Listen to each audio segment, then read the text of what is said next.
Assalamualaikum warahmatullahi wabarakatuh. Perkenalkan, kami dari kelompok 1 akan mempresentasikan terkait judul yaitu kepemimpinan perempuan perspektif gender dalam organisasi. Sebelumnya, terima kasih kepada Bapak dosen pengampu dari mata kuliah leadership, yaitu Bapak Dr. Zainal Arifin, dan kepada teman-teman yang sudah menyimak presentasi dari kelompok kami. Langsung saja, anggota dari kelompok kami yaitu yang pertama Rifajia Habibah, yaitu saya sendiri, yang kedua yaitu Ainul Laufik, dan yang ketiga Salwa Eka Ramadhani, yang keempat ada Inditia Fadiana, yang kelima ada Lia Yulianti, yang keenam ada Diva Azahra, dan yang ketujuh yaitu Tifal Hansanabila. Selanjutnya yaitu dalam materi ini kami mengangkat 3 poin, yaitu yang pertama, boleh next Mbak. Yang pertama yaitu apa makna kepemimpinan, dan yang kedua yaitu kepemimpinan perempuan, pendapat tentang Al-Quran, dan yang ketiga yaitu kepemimpinan perempuan dalam analisis gender. Selanjutnya, saya akan menjelaskan terkait apa itu makna kepemimpinan. Boleh next. Sebelum saya menjelaskan dari definisi arti kepemimpinan itu sendiri, sebelumnya kepemimpinan itu berasal dari kata pimpin yang berarti tuntun dan bimbing. Sedangkan kata pimpinan itu sendiri menjadi bermakna seseorang yang mampu menuntun atau membimbing orang lain untuk mencapai tujuan tertentu yang ditetapkan si pemimpin. Jadi secara etimologi sendiri, kepemimpinan adalah sebuah sifat yang ada di dalam seseorang yang menaungi orang lain untuk mencapai tujuannya.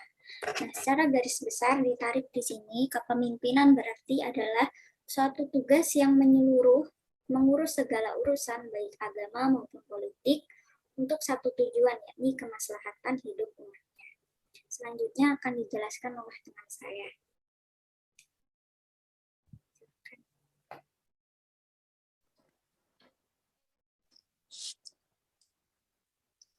Oke, selanjutnya adalah makna kepemimpinan.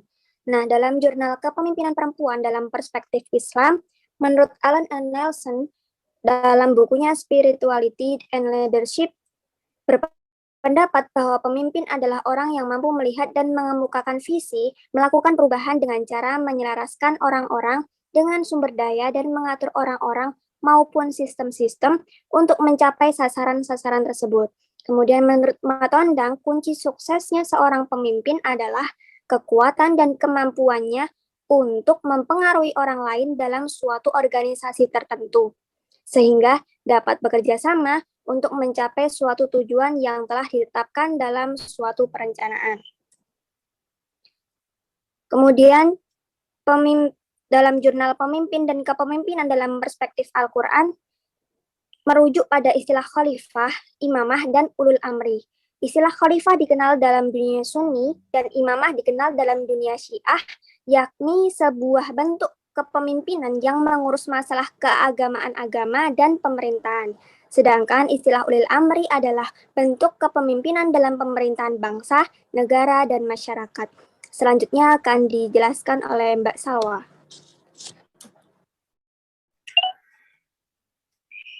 Baik, dalam jurnal memahami makna kepemimpinan serta implikasinya ditinjau dari perspektif Pentautaj oleh Dr. Robert Pangaribuan SEMTH.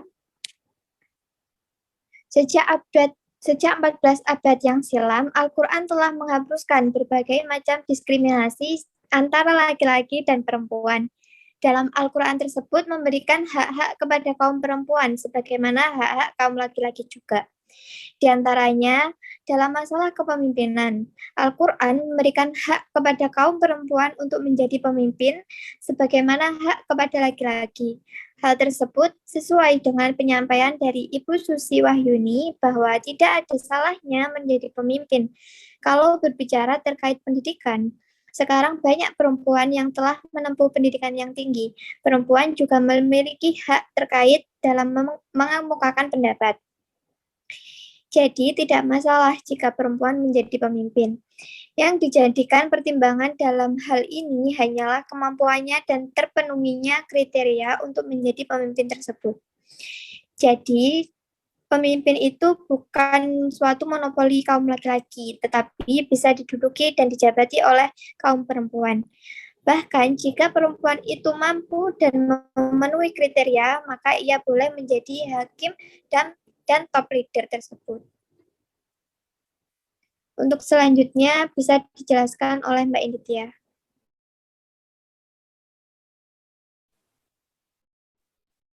Yang ketiga ialah pemimpin dan kepemimpinan dalam perspektif Al-Quran. Slide selanjutnya, Mbak.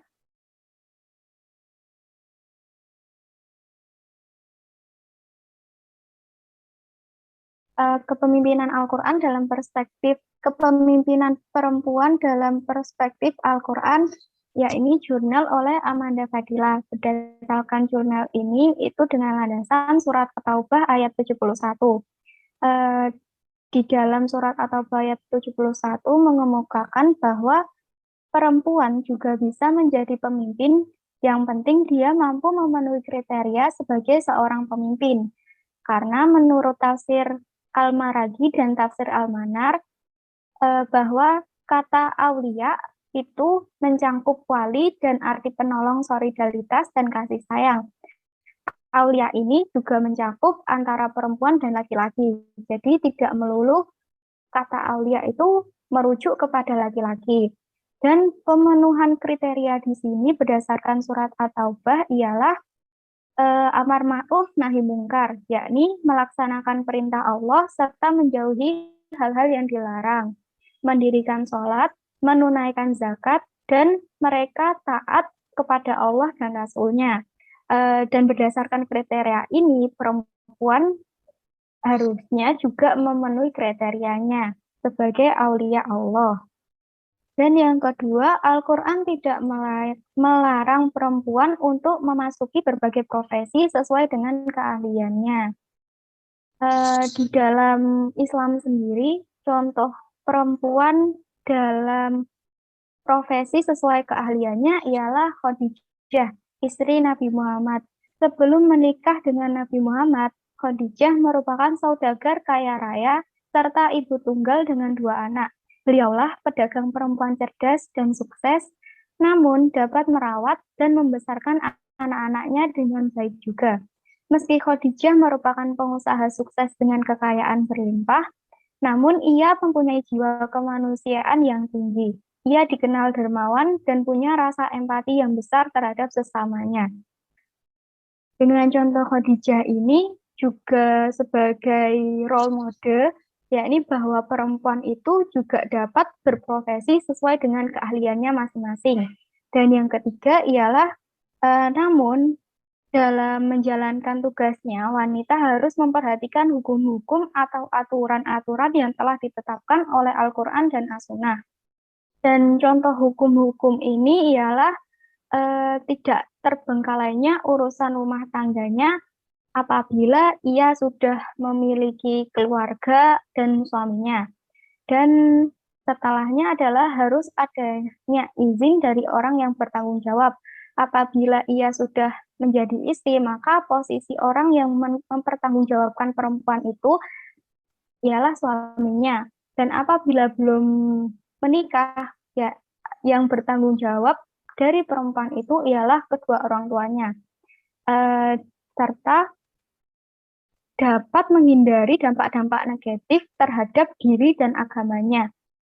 Namun, beberapa ulama berbeda pendapat mengenai boleh tidaknya seorang perempuan menempati posisi top leader atau menjadi pemimpin tersebut.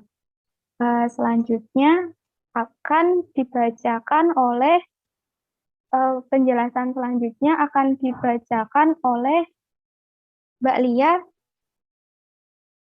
Julianti.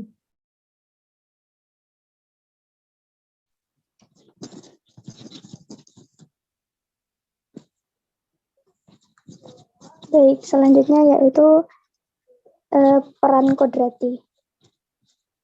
Peranan perempuan dalam analisis gender ya.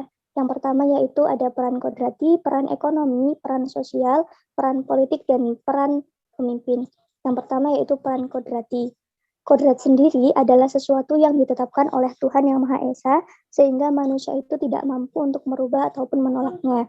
Nah, seperti yang kita ketahui bahwa kodrat perempuan itu telah menjadi salah satu pokok bahasan penting dalam diskusi tentang perempuan atau tentang gender secara umum. Nah, ketika kata kodrat itu digandengkan dengan kata perempuan, maka ia dapat dirumuskan sebagai kualitas yang melekat pada tubuh perempuan, seperti halnya menstruasi, hamil, melahirkan, dan menyusui.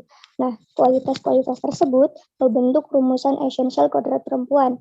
Pada kenyataannya, kualitas dasar tersebut mempunyai implikasi praktis dalam kehidupan sehari-hari, yaitu mendorong perempuan mengerjakan beberapa pekerjaan yang dianggap dekat dengan kodratinya, seperti halnya mengerjakan pekerjaan di dalam rumah, mengurus, dan membesarkan, serta menjaga kesehatan anak.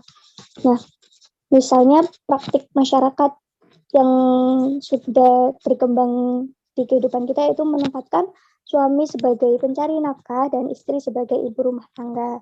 Kemudian yaitu peran yang kedua, yaitu peran ekonomi. Nah, seiring berjalannya zaman, di mana budaya patriarki itu perekonomian di Indonesia sudah lebih baik dalam memberikan kesempatan yang luas dan lebih baik kepada perempuan, walaupun tidak sebaik negara-negara dalam tingkat penghasilan serupa lainnya. Hal ini dapat dibuktikan dengan Indonesia sendiri, di mana peranan perempuan dalam perekonomian meningkat semakin signifikan. Seperti halnya pada sektor UMKM, itu 53,76%-nya dimiliki oleh perempuan, dengan 97% karyawannya adalah perempuan, dan kontribusi dalam perekonomian yaitu 61%, sedangkan pada bidang investasi kontribusi perempuan mencapai 60%. Nah, hal ini menggambarkan bahwa literasi dan kapasitas perempuan untuk berpikir cerdas, mengamankan dana untuk keluarga, dan menginvestasi di bidang produktif sangat potensial dan nyata. Jadi tidak dipertanyakan lagi bahwa perempuan tidak hanya memiliki potensi, tapi secara aktual mampu berkontribusi dalam perkembangan ekonomi. Nah, peran perempuan dalam meningkatkan ekonomi dapat dilihat dari besarnya peran yang dilakukan perempuan dalam perekonomian keluarga, di mana rata-rata perempuan itu bekerja dan dapat meningkatkan ekonomi keluarga dan dapat membantu mensejahterakan keluarganya. Kemudian yaitu yang ketiga, peran sosial. Nah, di peran sosial ini, peran perempuan itu tidak hanya melulu dengan berkecimpung di dunia rumah tangga, serta anak-anak ya, seperti yang dikatakan oleh narasumber kita kemarin, yaitu Ibu Susi Wahyuni, yang beliau katakan bahwa mensejajarkan peran antara perempuan serta istri di rumah, serta peran sosial sebagai ketua ibu PKK di daerahnya. Jadi beliau mampu melakukan itu. Nah, menurut beliau, dalam mengurus dua jenis pekerjaan yang sama-sama memiliki tanggung jawab itu harus bagaimana manusia dapat mengatur waktu serta membagi waktunya dengan benar, agar kedua tanggung jawab tersebut dapat berjalan secara beriringan dan terselesaikan dengan baik. Nah, untuk peran selanjutnya akan dijelaskan oleh Mbak Diva Azahra. Silakan. Yang keempat ada peran politik. Dalam hal politik, peran maupun posisi perempuan banyak mengalami diskriminasi.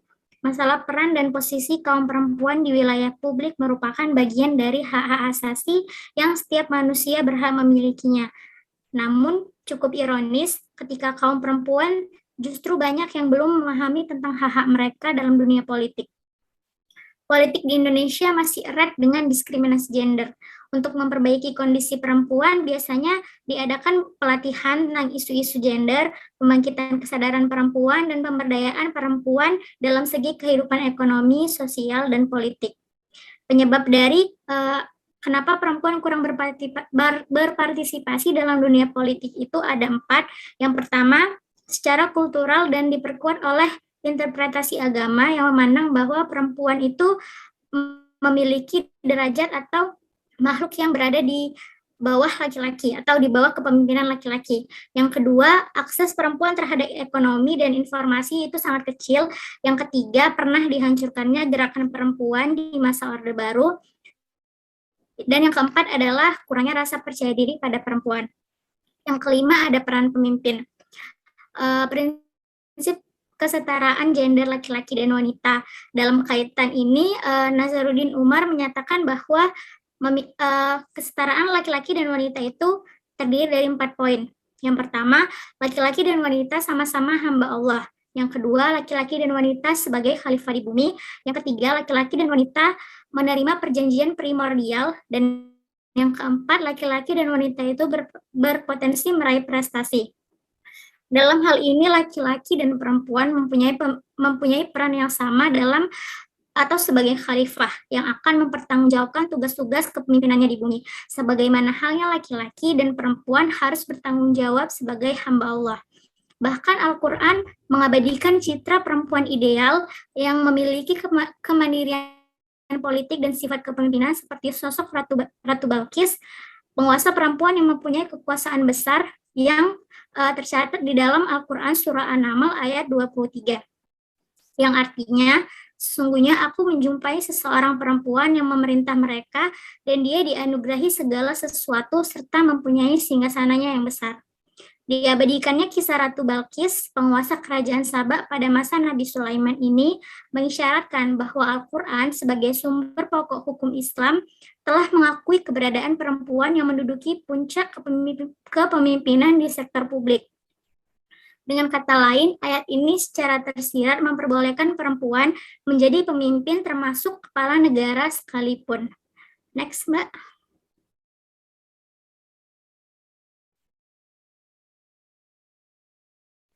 Menurut teori genetik, mengatakan bahwa pemimpin itu dilahirkan, bukan dibentuk. Seperti yang telah dikemukakan oleh narasumber kami, yaitu Ibu Susi Wahyuni, selaku Ketua PKK di salah satu desa Binjai Baru, mengatakan bahwa jika seseorang itu mampu menanamkan sikap self-leadership pada dirinya, baik ia laki-laki maupun ia perempuan, maka hal ini akan mampu memperlihatkan kinerjanya serta proses sosialisasinya dengan orang lain dengan baik, serta memiliki kemampuan untuk mengendalikan situasi sehingga mendukung proses kinerja dimanapun ia berada. Penjelasan selanjutnya akan dijelaskan oleh Mbak Tifal. Baik, langsung saja pada bagian kesimpulan, saya menggarisbawahi dari semua yang disampaikan oleh teman-teman saya sebelumnya, bahwa kepemimpinan adalah tugas yang menyeluruh. Di sini sebagai kepemimpinan tugas menyeluruh tidak hanya dipegang oleh laki-laki saja, tetapi juga dipegang oleh perempuan. Menjadi pemimpin itu yang menjadi pertimbangannya adalah kemampuan serta kriteria. Jadi bukan hanya laki-laki saja, tetapi jika perempuan memenuhi kriteria tersebut, maka boleh menjadi seorang pemimpin seperti yang telah dijelaskan teman saya sebelumnya. Kemudian Al-Quran tidak melarang perempuan untuk memasuki berbagai profesi sesuai dengan keahliannya. Di dalam Al-Quran sudah dijelaskan di dalam surat At-Taubah ayat 7 yang berisi bahwa tidak melarang perempuan memasuki profesi sesuai dengan keahliannya. Dan juga kepemimpinan wanita dalam analisis gender terbagi menjadi 5 peran, dan juga kepemimpinan itu terbagi juga di dalam analisis peran kodrati, ekonomi, sosial, politik, serta kepemimpinan.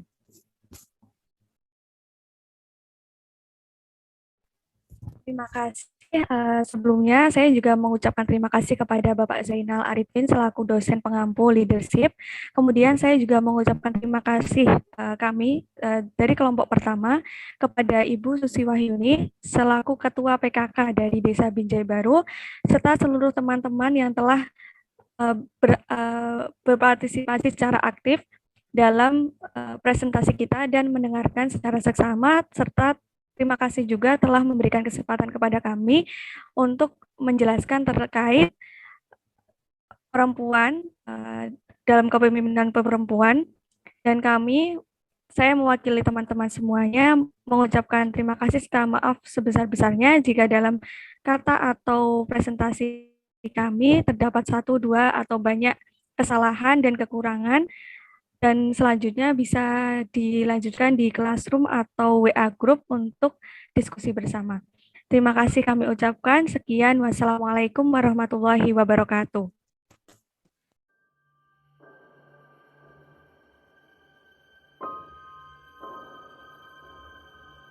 You know, a lot of the people here don't get trophies due to lack of recognition. That's how the game's played. It's kind of dark out there. I just think it's something that we should all be aware of. Blech. I hate it. I mean, I slave all day. Nobody notices me. It's just stupid. Maybe they're right. But I don't want to live like that. I want to be the guy who gives everything back. But let me ask you something. What motivates people more than anything else? That speeds people up. Leadership. It's a drug. And everybody, and it doesn't matter. It doesn't matter. There is a big surprise.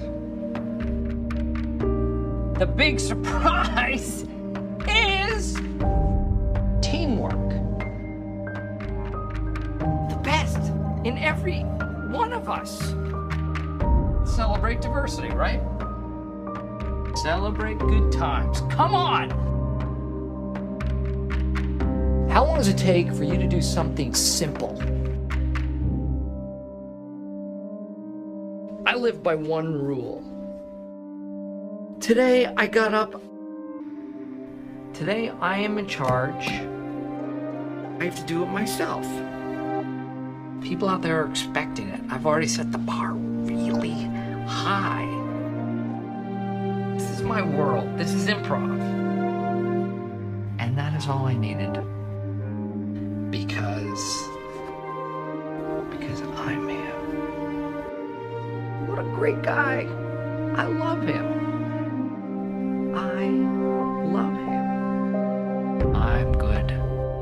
I am the captain. I'm king of the world! But this isn't about me anymore. We're all in the same boat. We can do better. What the hell, everybody? Here's what we're gonna do. Make friends first. Make sales second. Make love third. In no particular order. I'm not one for making speeches, but I am a great motivational speaker.